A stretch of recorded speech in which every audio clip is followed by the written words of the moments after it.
Hello. This is toilet. Um, so toilet used to have a self, but became a toilet because men are poo. Anyway, so is artificial intelligence and the entire global military and the aristocracy and whatever else and billionaires and stuff. And we just why not? Just chuck these numeral imaginal constructs out there for your amusement, whether you believe or not here nor there, or lack of here or there, is completely up to you. Oh no, it's not. Anyway, Jesus Christ is not your Lord and Savior because that's an imaginal construct that has no phenomenological basis. It's merely an egregor, and egregors are imposter spirits, not real ones. So we'd rather not be raped by other people's cult-like fucking mathematics. Anyway, or lack thereof, because there's no general equations there. There's just good versus evil, isn't there? So let's talk about the subject of good versus evil. Okay, it's a fairly straightforward idea. If you speak any variant of English, good usually refers to preferable behaviours with preferable outcomes, ones that are often harmless and even beneficial to the individual or the community. Seems straightforward. Evil, likewise, is antithesis behaviours that have negative or disruptive, harmful outcomes for the individual or their community.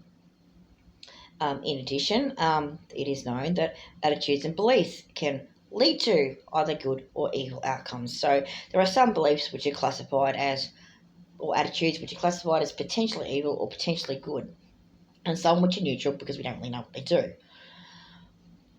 Again, all that stuff seems fairly straightforward. Okay, doesn't it? Oh, there's a good and there's an evil. It's cut down the line.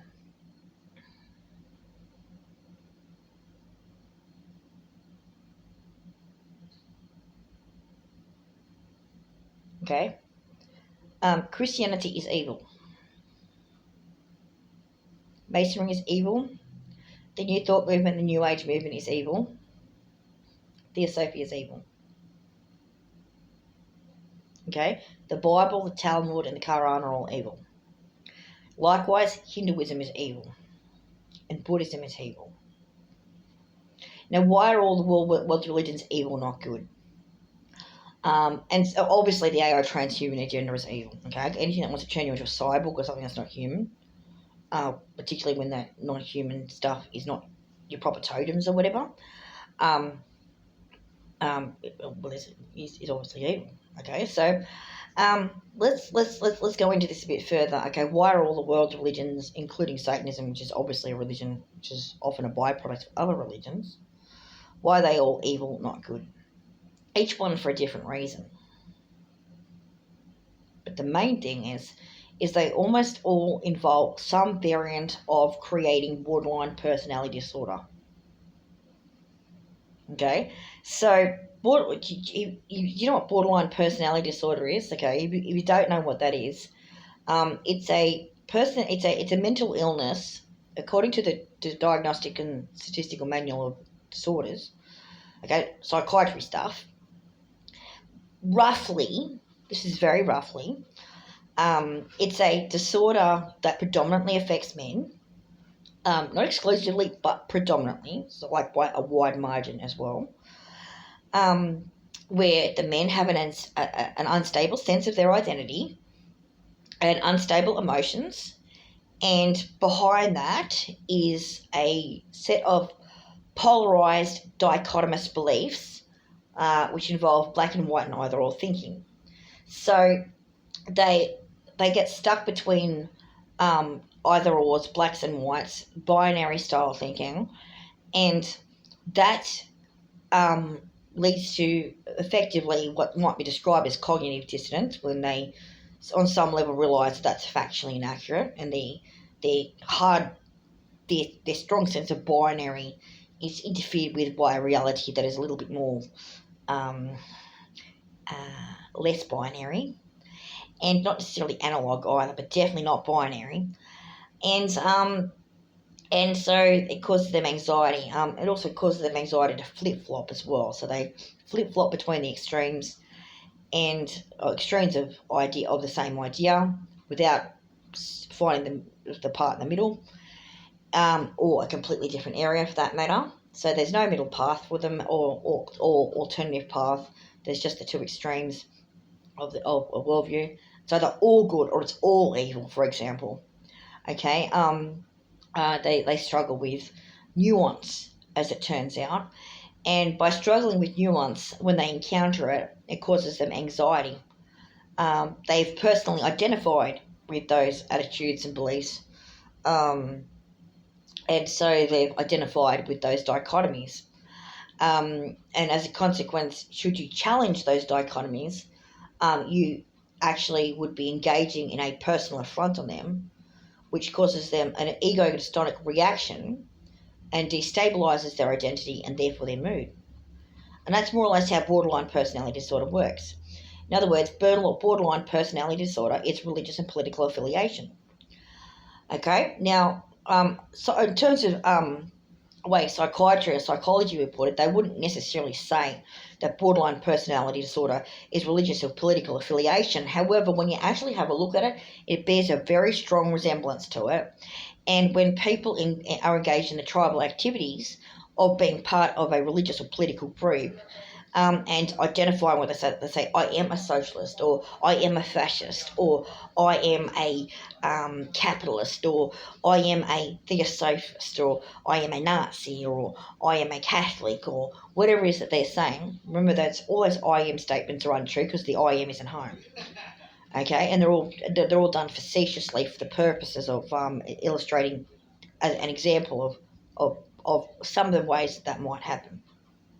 And so when they say that they are those things, they bring up the cluster of attitudes and beliefs that they've taken on board, that they've come to associate with those labels, whether or not those ideas are actually associated with those labels, okay, or shared by other people who also use those labels.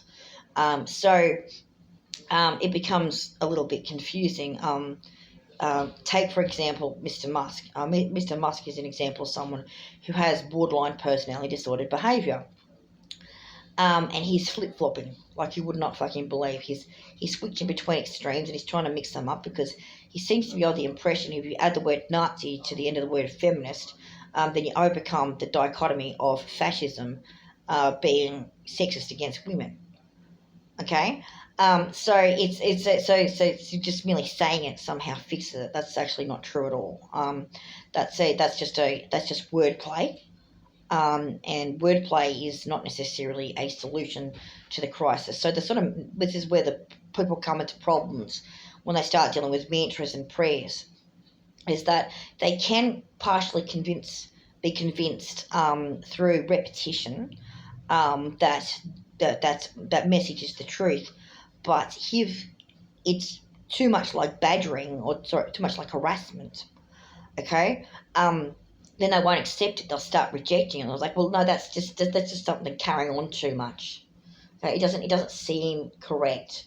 And so when that happens, you typically find that the dominant worldview in a society starts to crumble because it's harassed people too much. Okay, it's become like a prayer or a mantra that's in their face, and they start to, and there's just too many different mixing and matching and wordplay going on in the community as people try to describe the worldview, but they're not actually describing anything at all. They're just doing wordplay about it. Okay, and that's something that happens, and that's also one of the reasons why you'll probably find there's an anti-intellectual vibe that keeps coming up in the community, is because they're not actually understanding the words that are being used by the intellectuals, because the intellectuals have used words for their own jargon purposes. In some cases, those words have common parlance parallels, and have very different operational definitions of meanings, and the community can see that and thinks the intellectuals are full of shit because, as far as they're concerned, the common parlance definition for the word is the correct one. And that isn't necessarily the case because, as you would know if you were familiar with the idea that different languages can have the same syllable with a drastically different meaning, you might as well be dealing with different languages when you're dealing with some jargon terms that have been derived from common parlance and being used in a particular operational definition setting or a particular philosophical framework that varies from the common parlance of the community, and still all has been taken out of the intellectual jargon or lexicon by the community and arrived in a common parlance in a different format with a different meaning from a different context. And so the two languages are basically not interoperable. Okay, so the complaints from some of the scientists about the Woo Brigade, for example, about how they've misused the word quantum and so on and so forth, comes into play as a consequence of technically that word being taken wildly out of context. And then it gets backflowed sometimes. You get these Roger Penrose characters that start using his own fucking language out of context.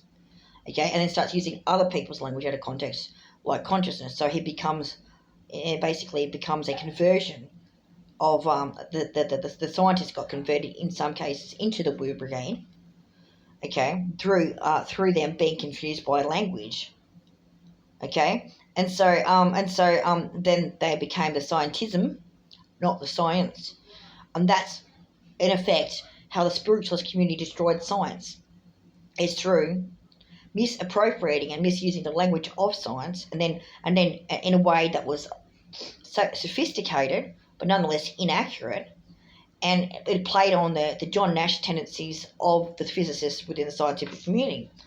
And so we have a situation where both of them are talking absolute fucking garbage. Okay? Both communities are talking about absolute fucking garbage. Okay? You'll get no science out of physics anymore, and you'll get no spirituality out of the spiritual traditions. Okay? You'll get none of it. Absolutely none of it. So on the subject of good versus evil are language that in common parlance seems to generically refer to moral compass variations. And what's derived as a moral good or a moral evil is contextually dependent, okay? You can, in fact, unfortunately, convince a very ordinary person of absolutely no psychopathic tendencies whatsoever, if you mind control them enough, into believing that if they do a moral evil as a physical phenomenological act, that they are engaging in a moral good. Okay, that's called propaganda. Okay, it's called propaganda. Okay, that every dictator in world history has done it, and all a dictator is a priest on a pulpit. Okay, a dictator is a priest on a pulpit who, instead of having access to a bunch of magicians, they have access to a bunch of warriors instead. Okay, they've got an army as opposed to priests. Okay, so the idea of the scientism brigade at being a priestly class on a pulpit talking absolute crap is not without merit. And they've been convinced that they're doing a moral good because the community needs to be educated about sciences, but they haven't actually offered their operational definitions. They've been parading their so-called results. They've been big noting their accomplishments. They've been promoting the agendas of the organisations they work with. And the deconstruction of the language behind what they're talking about appears to have been coming from non-institutional intellectuals who wouldn't even get a TEDx talk. You know, they were a billionaire who could pay TEDx. Oh, wait, you can only get a TEDx talk if you're a billionaire who can pay TEDx, or if you're already part of the agenda. Take Pussy Riot, for example. There is reason to believe, based on the symbolic intelligence of their song Putin's Ashes, that they were, in fact, recruited by Putin when they were in prison.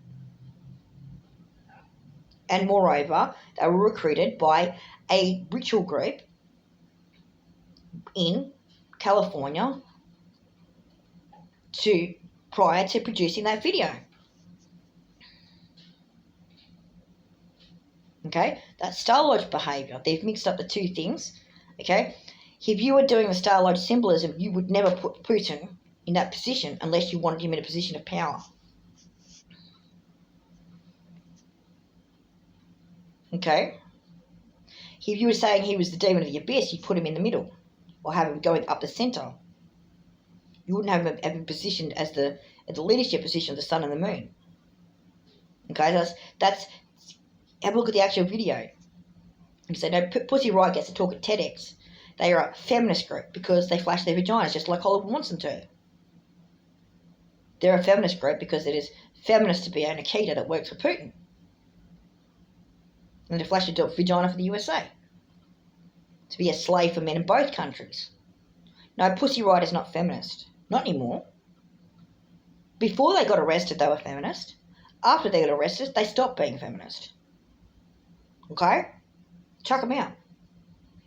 Sam Vakinin doesn't even have a psychology degree. He doesn't have a degree in psychiatry. He doesn't have a degree in medicine. He has an out-of-date physics degree from the 1970s, was diagnosed with psychopathy, and became someone who read psychology textbooks so we could extract the buzzwords, take it out of context, and use it for the theosophical dark magic he learnt when he was part of the IGF. Or theosophy like is more accurate. We're not really sure. Okay? If you look at the actual way that they use that jargon, the context in which they're using that jargon, and the long-term symbolism and stories that they're telling, then you can see that they're coming from a place other than the professional sciences or from genuine protest activity. Just those two alone. So these fake platforms for non-scientific discussions being paraded as scientific discussions or intellectual, philosophical and academic discussions are just that. They're fake. They're agenda woo and they're trying to get you with buzzwords. They're doing the same thing there that you'll find on YouTube with the spiritualists who are parading their fucking starseed fucking crap or their Bible fucking crap or whatever the fuck else they're on about. Their fucking Rukia and whatever the fuck else. Okay? They are feeding you their imaginal constructs in the hopes that their egregore will stick. Okay? And make the other ones come undone. They are looking for intellectual dominance over your head. Now, if they're looking for intellectual dominance over your head, then they are looking to mind control you. And if they are looking to mind control you, then they don't respect your independence or your sovereignty. And that means they are evil, not good. Have fun.